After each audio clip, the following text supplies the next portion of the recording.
Okay, so time for our first speaker.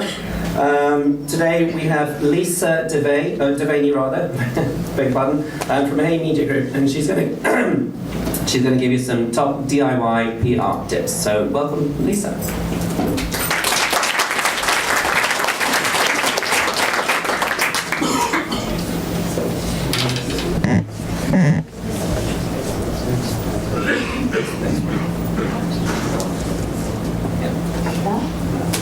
Hi everyone, it's Lisa Devaney.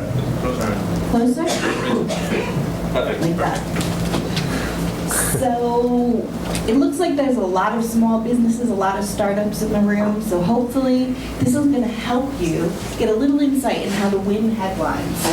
I'm going to give you exclusive tips on how you can spend the least amount of money to make the biggest amount of news.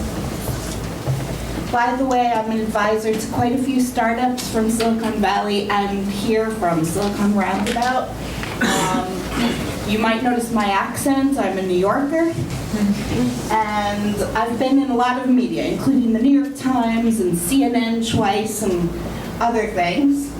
And I'm known for exposing public relations industry secrets. A couple of clients I've worked with, one there called AdMob, they sold to Google for $600 million. HipLogic was a client I had for a couple of years. They sold to Zynga for $150 million. And Skyfire was sold to Opera for millions of dollars as well. So I like to think of that as a good track record in my PR success. So a couple of methods that you can use. We're going to talk about old-fashioned, boring, old traditional PR. There's an old saying you may have heard of. Advertising you pay for, publicity you pray for. So there's no way you're going to get news. I get a lot of clients say to me, well, just get me in the New York Times, just get me in the Wall Street Journal. You know, that's what you do. I mean, yeah, if you want to spend $10,000 on an ad in the New York Times, you can do that. But publicity, you have to be a little bit more crafty about it. So hopefully this will give you some insight. This is the old industry standard, the press release. Now, a lot of people say to me, why do we need a press release? We'll just send out some tweets, we'll do a Facebook update, we'll send out some emails. Every time I call a journalist, the first thing they say to me is, email me the press release. So I'm afraid to tell everyone that you're stuck with it. So what can make your press release really stand out? There's a marketer called Seth Godin you may have heard of, and he talks about the purple cow. So a brown cow is boring. Everybody sees a brown cow. But if you see a purple cow, you really want to shout out about that. And that's the kind of insight that you want for your business. You want to figure out what the purple cow is in your business and how you can tell journalists about that. Is this news? New feature added to app. Do you think that's news?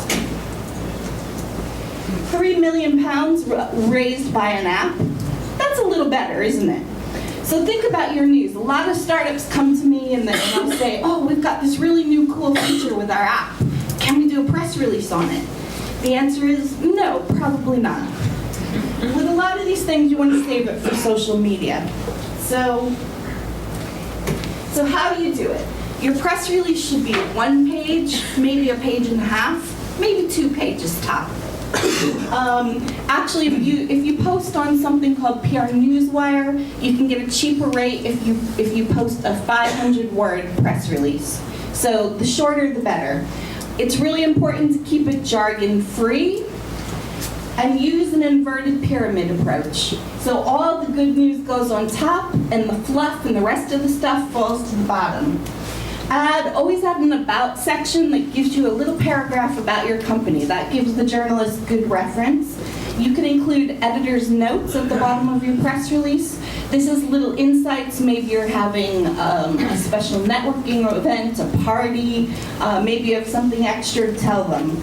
And always sell your press releasing with a really good email pitch. So not just, here's my press release. You want to give them a little insight in your email. Here's why my press release is good. Here's why it makes a difference. Here's why it's going to change the world. So, and just remember, don't ever send a journalist an attachment. You know, you might want to design a beautiful PDF with your logo and make it look really great, and then fire it off as an attachment. That pisses the journalists off. It dumps in their spam box. So just all you have is your email, note to them, and cut and paste your press release into the bottom of the email. That's all you get. So the elements of a press release, this is, any journalist will tell you this in a news story. The same thing goes for press releases. You want to keep in mind the 5 W's, the who, the what, the where, the when, and the why. Make sure you cover all those things within the headline and the first paragraph of your release. And this is the inverted pyramid.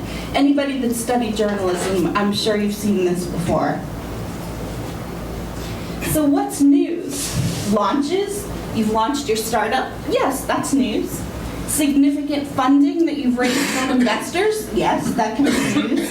Major milestones make good news. I've got a client right now that's just topped 100,000 likes on their Facebook page. So we're going to do a press release about that. That's a milestone, you know, a mark in time with your company. It shows growth, it shows interest and popularity. New clients and partners. One of my clients did a partnership with Groupon. Another one did a partnership with the Carphone Warehouse. And both of those made good business news headlines because they were big companies, and even though it was a small startup, it showed that they had the interest and credibility from bigger brands. Statistical findings and white papers. If you've got good data that the press could be interested in, this is a good way to get out news about your company. White papers can get some attention. Celebrity alliances and endorsements, if you can get them, even if it's just an East Ender star, get them on board. Expansion, so your office is growing, you've hired people. You're moving offices to a bigger location. That can be news. And the oddball stuff, the wacky stuff.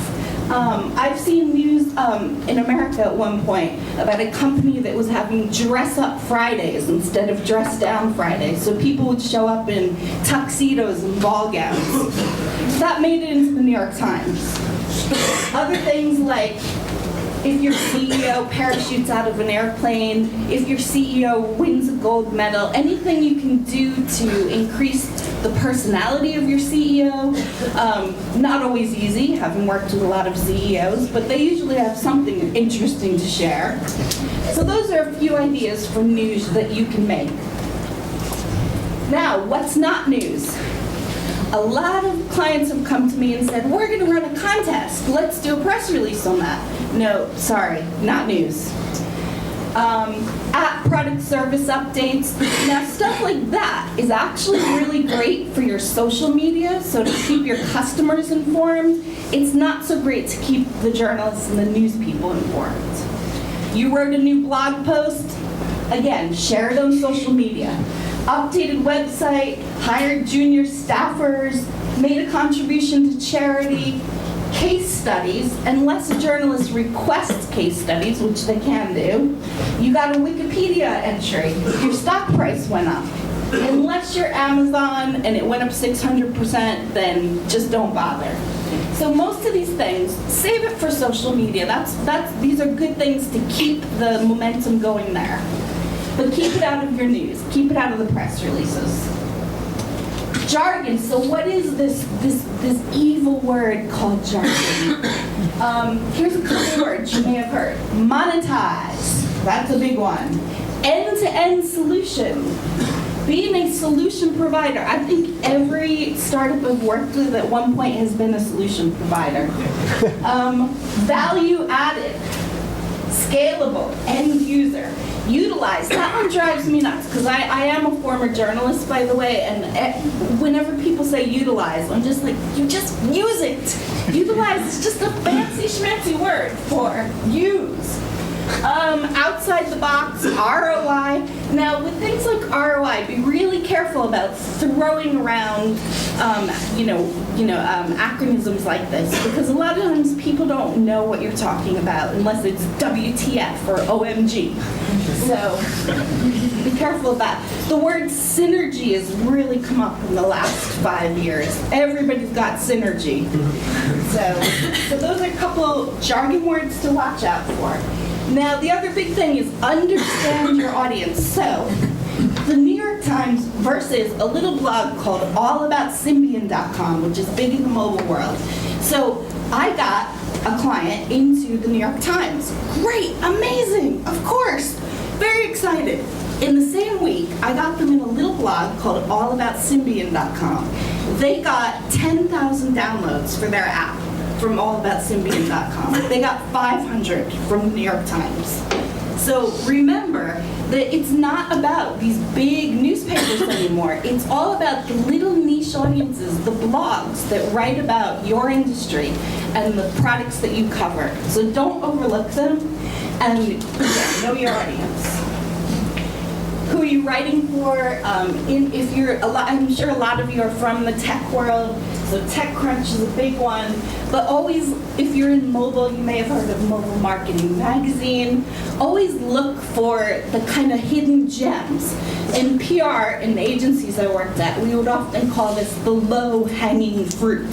What low-hanging fruit can you get today when you can't get the New York Times or the Wall Street Journal or the FT? So look for the little business publications that are going to give you a little bit more attention, a little opportunity, and may actually cover your news, and can be quite powerful. There's one called Gigom, if you haven't heard of that. That's a startup institution in the US. Very, very important website, and again, a little more receptive to running startup news. Right, so normally, on behalf of the Mobile Academy, which I'm a tutor with the Mobile Academy, I would spend some time with my students and do a little exercise and have you write your own headline, write a subhead, and write the first paragraphs. This is just a sample of what we do in the longer course. And because there's so many, and it's great to see so many people out here, but I'm not going to be able to ask you to do that. But what I would ask you to do is kind of try to do what we've talked about here. Keep the who, what, where, why, and when in your news. Keep it jargon-free. Use the inverted pyramid approach, and set up your press release without information. So that's about it. I've tried to go as fast as I could. Now, just a summary to remind you, know what's news and what's not news. Be fast about it. Remember to always be watching the headlines in the regular news so that you can latch on to things that are happening. For instance, the WhatsApp sale made huge news. I work with a lot of app developers. It was a great chance to latch on and say, hey, we're the next WhatsApp, and here's why. So use the inverted pyramid approach and the 5 W's. Say no to jargon. Make your press releases as remarkable as possible, that purple cow, and understand your audience. That's about all I have to say.